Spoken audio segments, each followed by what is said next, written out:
નમસ્તે વિદ્યાર્થી મિત્રો, આજે આપણે ધોરણ 7 પ્રથમ સત્ર વિષય સામાજિક વિજ્ઞાનમાં પાર્ટ 2 દિલ્હી સલ્તનતનો અભ્યાસ કરીશું, જેમાં આપણે આગળના વિડીયોમાં દિલ્હી સલ્તનતના શાસકો,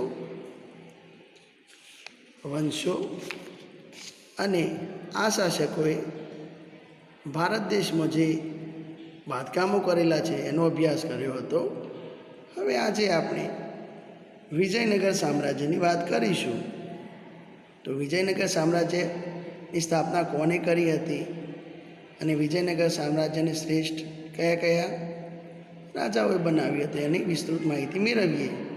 તો વિજયનગર સામ્રાજ્ય ઈસવીસન 1206 થી ઈસવીસન 1290 આ સમયગાળામાં વિજયનગર સામ્રાજ્યની શ્રેષ્ઠતા ખૂબ જ હતી, જેમાં તુગલક વંશના નિર્બળ સુલતાનોના સમય દરમિયાન દિલ્હી સલ્તનતના વિઘટનની પ્રક્રિયાનો શરૂઆત થઈ, જેમાં સુલતાનોની નબળાઈને કારણે અલગ અલગ પ્રદેશો સ્વતંત્ર થવા લાગ્યા, જેમાં સૈયદ વંશ અને લોધી વંશ દરમિયાન આ પ્રક્રિયા ખૂબ જોવા મળી। એ સમયે તૈમૂરના આક્રમણના કારણે પણ સ્થિતિ ખૂબ વણસી હતી। આ બધી પરિસ્થિતિને કારણે ઉત્તર અને દક્ષિણ ભારતમાં અનેક પ્રદેશો સ્વતંત્ર થવા લાગ્યા, જેમાં વિજયનગર, બ્રહ્મની, મારવા, મેવાડ, બંગાર, જૌનપુર વગેરેનો સમાવેશ થાય છે। અહીં આપણે વિજયનગર અને બ્રહ્મણી રાજ્યની વિશે અભ્યાસ કરવાનો છે। તો આપણે વાત કરીએ, હરિહર રાય અને બુક્કા રાય આ બે ભાઈઓ હતા। આ બે ભાઈઓએ ઈસવીસન 1336માં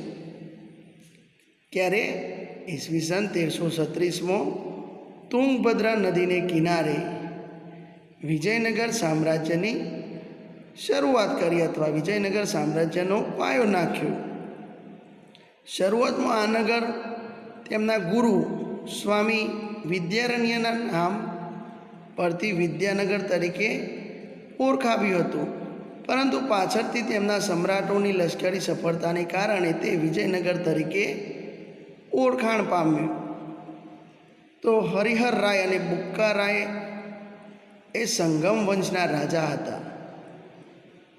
વિદ્યાર્થી મિત્રો, અહીંયા સમજીએ, હરિહર રાય અને બુક્કા રાય આ બે ભાઈઓ એ કયા વંશના હતા? સંગમ વંશના રાજા હતા। વિજયનગર સામ્રાજ્યમાં સંગમ વંશ, સાલુ વંશ, તુલુવ વંશ અને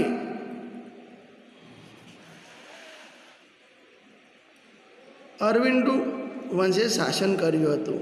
હરિહર રાય પ્રથમ અને બુક્કા રાયે નાના રાજ્યોને સામ્રાજ્ય બનાવવામાં મહત્ત્વનું યોગદાન આપ્યું હતું, જેમાં સાલુ વંશનું શાસન એ 20 વર્ષ સુધી રહ્યું। ત્યારબાદ તુલુ વંશની સ્થાપના થઈ, એમને શાસન કર્યું। તો 20 વર્ષ સુધી વિજયનગર સામ્રાજ્ય પર સાલુ વંશના રાજાઓએ રાજ્ય કર્યું હતું। તુલુ વંશમાં કૃષ્ણદેવરાય જેવો શ્રેષ્ઠ શાસક થયો, જે માત્ર તુલુ વંશનો જ નહીં પરંતુ વિજયનગર સામ્રાજ્યનો સર્વશ્રેષ્ઠ રાજા સાબિત થયો। એટલું જ નહીં, તેને ભારતમાં એક મહાન શાસક બનવાનું ગૌરવ પણ પ્રાપ્ત કર્યું હતું। તેને શાસન દરમિયાન અનેક વિજયો યુદ્ધો કરીને પ્રાપ્ત કર્યા હતા। કૃષ્ણદેવરાયનું મોટાભાગનું જીવન યુદ્ધ ભૂમિ પર પસાર થવા છતાં તેને વહીવટી તંત્રને પણ શ્રેષ્ઠ બનાવ્યું હતું।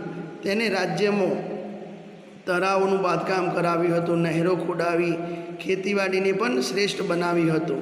કેટલાક અયોગ્ય વેરાઓ જે હતા વિજયનગર સામ્રાજ્યમાં એ પણ નાબૂદ કરી પ્રજાનો પ્રેમ એને મેળવ્યો હતો। વિજયનગરની પાસે નાગલપુર નામનું નગર વસાવ્યું હતું। તેને અનેકવિધ ઇમારતો અને મંદિરોને પણ બનાવી અને શણગાર્યા હતા। કૃષ્ણદેવરાય પોતે વિદ્વાન હતા, શ્રેષ્ઠ વિદ્વાન હતા। તેમને સંસ્કૃત અને તેલુગુ ભાષામાં કેટલાક ગ્રંથો લખ્યા હતા। તેના સાહિત્ય કલાના ઉત્તેજનના કારણે તે આંધ્રના ભોજ તરીકે પણ ઓળખ પામ્યા હતા। તેમને સાહિત્ય અને કલાને ઉત્તેજન આપ્યું હતું, એટલા માટે વિદ્યાર્થી મિત્રો તેમને આંધ્રના ભોજ તરીકે પણ લોકો ઓળખતા હતા। અહીંયા જો આ ચિત્રમાં કૃષ્ણદેવરાયનો ફોટો આપેલો છે, જે તુલુ વંશના શ્રેષ્ઠ, શક્તિશાળી અને કલાપ્રેમી રાજા હતા. કૃષ્ણદેવરાયના અવસાન બાદ વિજયનગરમાં આંતરિક સંઘર્ષ અને ઝઘડાઓ શરૂ થયા. 23 જાન્યુઆરી 1565ની તાલીકોટાના યુદ્ધમાં મુસ્લિમ રાજ્યોના બનેલા સંઘની સામે વિજયનગરનો પરાજય થયો. યુદ્ધ બાદ પણ વિજયનગર સામ્રાજ્ય એક સદી ટકી રહ્યું, પણ પહેલાં જેટલી ભવ્યતા પ્રાપ્ત કરી શક્યું નહીં. તો આ રીતે વિજયનગર સામ્રાજ્યમાં શ્રેષ્ઠ વંશોએ શાસન કર્યું હતું અને વિજયનગરને શ્રેષ્ઠ બનાવ્યું હતું. હવે આગળ જોઈએ વિદ્યાર્થી મિત્રો, બ્રહ્મણીનું રાજ્ય ઈસવીસન 1347થી ઈસવીસન 1518નો સમયગાળો જે શ્રેષ્ઠ બ્રહ્મણી રાજ્યનો સમયગાળો છે. તો તુગલકના વંશના સમયમાં જ દખ્ખણમાં ઝફર ખાને ઈસવીસન 1347માં બ્રહ્મણી રાજ્યની સ્થાપના કરી. આ રાજ્ય લગભગ 1.5 સદી સુધી દક્ષિણ ભારતની રાજનીતિ પર પ્રભાવ પાડ્યો. ઝફર ખાને અલાઉદ્દીન બ્રહ્મણશાહ નામ ધારણ કરી સ્વતંત્ર શાસન કર્યું હતું. તેને નવા સ્વતંત્ર રાજ્યની રાજધાની ગુલમર્ગને બનાવી પોતાના રાજ્યમાં અનેક પ્રદેશોને જોડ્યા હતા.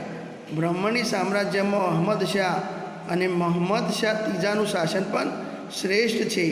અહમદ શાહે ગુલમર્ગથી રાજધાની બીડર ખસેડી અને બીડરમાં અનેક ઇમારતો બંધાવી હતી, તેમજ બીડરને શ્રેષ્ઠ બનાવ્યું હતું. મહમ્મદ શાહ ત્રીજાનો વજીર મોહમ્મદ ગવા હતો. તેને સક્ષમ વહીવટી તંત્રની રચના કરી.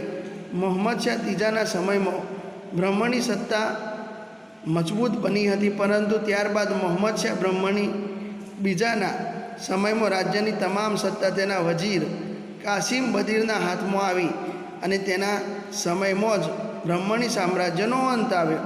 તો આ રીતે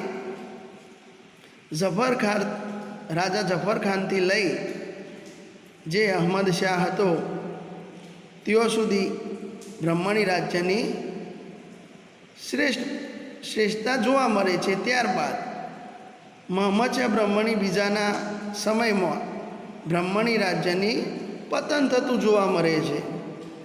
સમગ્ર સામ્રાજ્ય બીજાપુર, અહમદનગર, ગોલકોડા, બીડર અને બરાર જેવા 5 સ્વતંત્ર રાજ્યોમાં વિભાજન થઈ ગયું. તો આ રીતે દિલ્હી સલ્તનતની શ્રેષ્ઠ સામ્રાજ્ય તરીકે વિજયનગર સામ્રાજ્ય અને બ્રહ્મણી રાજ્યની પ્રગતિ જોવા મળે છે.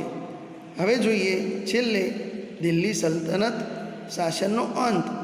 તો જે રીતે દિલ્હી સલ્તનતમાં શ્રેષ્ઠ વંશોએ શાસન કર્યું અને આ દિલ્હી સલ્તનત શાસનનો અંત કઈ રીતે આવ્યો તો એ જોઈએ.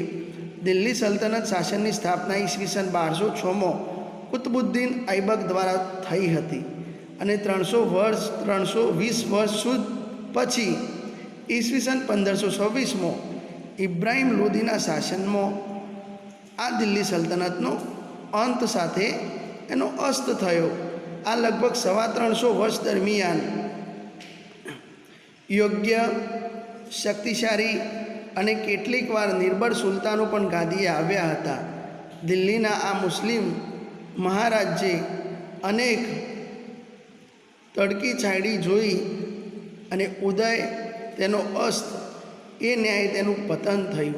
તો આ રીતે દિલ્હી સલ્તનત જે ભારત દેશમાં 320 વર્ષ સુધી જે રાજાઓએ શાસન કર્યું એની વિસ્તૃત સમજ આપે છે. તો આ રીતે હું આશા રાખું છું કે આપણને વિદ્યાર્થી મિત્રો દિલ્હી સલ્તનતના શ્રેષ્ઠ વંશો, બાંધકામો, વિજયનગર સામ્રાજ્યની પ્રગતિ અને દિલ્હી સલ્તનતનો અંત એની સંપૂર્ણ સમજ મળી ગઈ હશે.